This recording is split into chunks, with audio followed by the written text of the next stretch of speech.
Victor Ratnayake කියන්නේ ශ්‍රී ලංකා සංගීත වංශ කතාවේ අති දැවැන්ත චරිතයක්.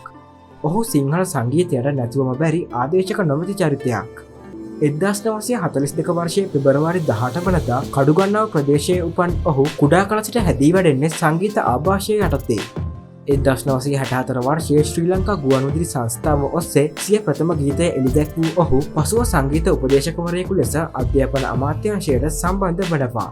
පසුව ඔහු බණ්ඩාරවෙල එක්තරපිටිය විද්‍යාලයේ සේවයට අනුයුක්ත වනවා.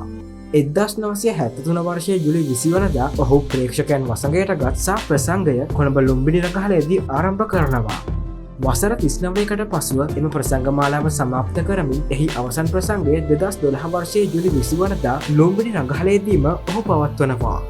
දැන් වික්ටර් රත්නායකයන්ට වයස අවුරුදු 83යි. ඔහුගේ වයසත් සමග මේ වන විට ඔහු සිටින්නේ ඉතාම අසනීප තත්ත්වයෙන්. එමෙන්ම පසුගිය කාලයේ ඔහුගේ රෝගී තත්ත්වය උග්‍ර වී තිබෙනවා. මේ නිසා ඔහු නේවාසිකව රෝහල්ගතව ප්‍රතිකාර ලබාගෙන ඇති බවත් වාර්තා වනවා. කෙසේ වෙතත් ශ්‍රී ලංකා සංගීතයට අනුපමය සේවයක් කළ ඔහුට නිරෝගී සුව ලැබී දීර්ඝාෂ ලැබේවායි අපි ප්‍රාර්ථනා කරන්නෙමු. මෙවැනි වීඩියෝස් ඉදිරියටත් බලන්න සබස්ක්‍රයිබ් කරගෙන සිටින්න අප සමග.